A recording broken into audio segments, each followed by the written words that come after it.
Breaking news আপনাদের সামনে। লেকটাউনে মেসির মূর্তি বসানো নিয়ে এবার রিপোর্ট জমা দিতে নির্দেশ। সরকারি জমিতে মূর্তি বসানো হয়েছে বলে অভিযোগ সামনে আসছে এবং প্রশ্ন উঠে রিপোর্ট তলব কলকাতা হাইকোর্টে। লেকটাউনে তবে শুধুমাত্র ফুটবল তারকা লিওনেল মেসি নয়, ওখানে কিন্তু দিয়াগো মারাদোনার মূর্তিও রয়েছে। কিন্তু এই মূর্তিগুলি কি সরকারি জমির উপর বসানো হয়েছে?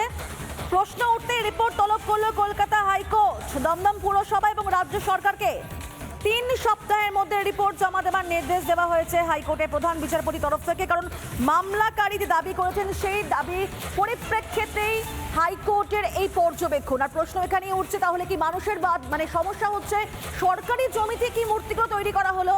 কারণ আমরা দেখেছিলাম 2017 সালে 11 ডিসেম্বর কলকাতায় 12 ফুটের ব্রোঞ্জের মারাদোনার মূর্তি উদ্বোধন করা হয়েছিল এই শ্রীভূমি স্পোর্টিং ক্লাব প্রাঙ্গণে। আর ঠিক কাট টু কাট একেবারে 2025 সেখানে মেসির মূর্তি। সৈকত রয়েছেন এই মুহূর্তে আমাদের সঙ্গে। সৈকত, যে অভিযোগ সামনে আসছে সরকারি জমিতে এই মূর্তি তৈরি করা হচ্ছে, জমিটা কি আদতে সরকারি জমি? আর স্থানীয়রা তারা কি বলছেন এবং তাদের কি কোনো রকম সমস্যা হচ্ছে, কি জানতে পারছো?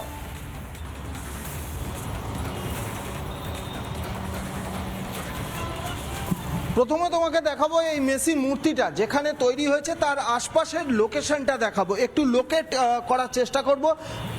এই যে ভিআইপি রোড টুয়ার্ডস বিমানবন্দর যে লেনটা রয়েছে সেই লেনের পাশ থেকে যে রাস্তাটা লেকটাউনের ভিতরের দিকে চলে যাচ্ছে, সেই লেকটাউনের ভিতরের দিকে পার্শ্বস্থ যে পার্ক, সেই পার্কের ভিতরেই এই মেসির মূর্তি বসানো হয়েছে। বিশ্বজয়ী ফুটবল তারকার সেই মেসির মূর্তি উদ্বোধন করেছেন মেসি নিজেই। এখানে সাধারণ মানুষের সঙ্গে একটু কথা বলার চেষ্টা করব। একটু কথা বলা, দাদা একটু দাঁড়াবেন। এই যে মূর্তিটা রয়েছে, মেসির মূর্তি রয়েছে, আপনাদের চলাচলের কোনো অসুবিধা হচ্ছে যাতায়াতে? না, সেরকম তো আমাদের কোনো অসুবিধা হচ্ছে না। কেন দিয়েছে বলতে পারবো না, তবে এই জমিটা কি সরকারি জমি? নিশ্চয়ই এইসব তো সরকারি জমি। সরকারি জমি, সরকারি তো হওয়া উচিত, এখানে তো পাবলিকের জমি হওয়া উচিত নয়। কী করে হবে? এটা নয়ঞ্জলির মধ্যে আছে, এটা তো নয়ঞ্জলির মধ্যে। মানে এটা নয়নজলি ছিল, হওয়া তো উচিত। সামনে খাল আছে, খালের সামনে কি জমি হওয়া উচিত? এটা আপনার কি মনে হয় সেটাই তো হওয়া উচিত? না মানে আপনি দেখেছেন এখানে নয়নজলি ছিল? না, সেটা দেখিনি, আমরা তো এখানকার স্থানীয় নয়, তাই বল। স্থানীয় মানুষ যারা যাতায়াত করছেন তারা কিন্তু বলছেন যে এই জায়গাটা সরকারি জমি হওয়া উচিত। আমি আরো একবার দেখাবো মেসির মূর্তি, লোকজনের সঙ্গে একটু কথা বলবো। দাদা একটু দাঁড়াবেন, একটু কথা বলবো। এই যে মেসির মূর্তির জন্য আপনাদের কি চলাচলে যাতায়াতের কোনো অসুবিধা? না, অসুবিধা নেই, বরঞ্চ আরো ভালো হচ্ছে, পরিষ্কার হচ্ছে জায়গাটা। এখানে অনেকে বসে আড্ডা দিচ্ছে। এই যে পার্ক, যে পার্কের মধ্যে মূর্তি, এটা কি সরকারি জমি? জমিটা নিশ্চয়ই সরকারি, নাহলে এটা করলো কেন? মিউনিসিপ্যালিটি আন্ডারে হবে, সাধারণ মিউনিসিপ্যালিটি। মানে আপনারা তো স্থানীয় বাসিন্দা, আপনারা তো দীর্ঘদিন এখানে বসবাস করছেন।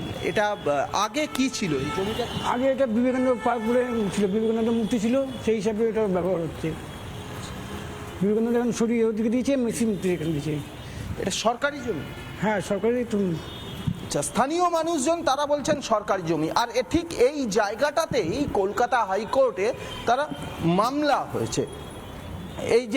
এই যে জায়গাটা আমি দেখানোর চেষ্টা করব যে এই ভিআইপি রোড থেকে যে রাস্তাটা লেকটাউনের ভিতরের দিকে চলে গেছে, সেই লেকটাউনের ভিতরের দিকে আমি যদি যাই, লেকটাউনের ভিতরে সাধারণ মানুষ গেলে একদম ডান দিকেই এই পার্কটা রয়েছে এবং ডান দিকের সেই পার্কের মধ্যেই এই মেসির মূর্তি উদ্বোধন করেছিলেন স্বয়ং ফুটবলার মেসি নিজেই উদ্বোধন করেছিলেন। এই যে পার্ক, এই পার্কের মধ্যে মূর্তি উদ্বোধন হয়েছে, কিন্তু কলকাতা হাইকোর্টে যে মামলা হয়েছে সরকারি জমিতে এইভাবে মূর্তি উদ্বোধন কি করা যায়? ইতিমধ্যে কলকাতা হাইকোর্ট পৌরসভার কাছে রিপোর্ট চেয়েছে। 3 সপ্তাহের মধ্যে এই রিপোর্টটা দিতে হবে। আমি আরো একবার দেখানোর চেষ্টা করব। এই যে রাস্তাটি ভিআইপি রোড থেকে এসে সোজা চলে যাচ্ছে লেকটাউনের দিকে। এই লেকটাউনের দিকে পার্শ্বস্থ এই যে পার্ক এবং সাবওয়ে রয়েছে, সেই সাবওয়ের পেছনে যে পার্ক, সেই পার্কেই এই মেসির মূর্তি। সাবওয়ে থেকে বেশি কিছু লোকজন আসছেন, একটু জিজ্ঞেস করব। এই যে মেসির মূর্তিটা রয়েছে, এই মেসির মূর্তি যে পার্কে, এই পার্কটা কি সরকারি? হ্যাঁ, এটা তো সরকারি আছে। মেসির মূর্তি বসানোর জন্য এখানে যাতায়াতের কোনো সমস্যা হচ্ছে? না, যাতায়াতের সমস্যা হচ্ছে না, সমস্যা হচ্ছে না। আচ্ছা, এই যে পার্কটা, এই পার্কটা আগে কি ছিল? মানে এমনি খোলা পার্ক ছিল আগে, কিন্তু এখন তো এসব ফাউন্ডেশন করেছে, বিবেকানন্দ বানিয়েছে, এটা বানিয়েছে, তারপরে সাবওয়ে বানিয়েছে। আগে খোলাই ছিল, আমরা বসতাম, কিন্তু এখন বাউন্ডারি করে দিচ্ছে চারদিকে। আমাদেরও অসুবিধা হয়, এই যে যাতায়াত যে করে না রিক্সারা, অনেক অসুবিধা করে। মূর্তির জন্য যাতায়াত? না না, মূর্তির জন্য অসুবিধা হয় না, কেন একেবারে রাস্তাটা সৈকত এমনি পাতলা বোঝাই আছে। যাচ্ছে সাধারণ মানুষ তারা কিন্তু বারবার বলছেন সরকারি জমিতে এই মূর্তিগুলো তৈরি করা হয়েছে এবং সেখানে এভাবে সাপোর্ট তৈরি করা যায় না, এমনটাও কিন্তু একজন বললেন। প্রশ্ন এখানে, সরকারি জমিতে কি এভাবে মূর্তি বসানো যায়? মামলাকারী তিনি নিজেও দাবি করেছেন যে লেকটাউনে মেসি এবং মারাদোনার মূর্তিগুলি সরকারি জমিতে বসানো হয়েছে কিনা সে বিষয়ে খতিয়ে দেখা প্রয়োজন এবং তারপরে কিন্তু রিপোর্ট তলব করলো হাইকোর্ট। নজর থাকবে সেদিকে। ধন্যবাদ তোমাকে।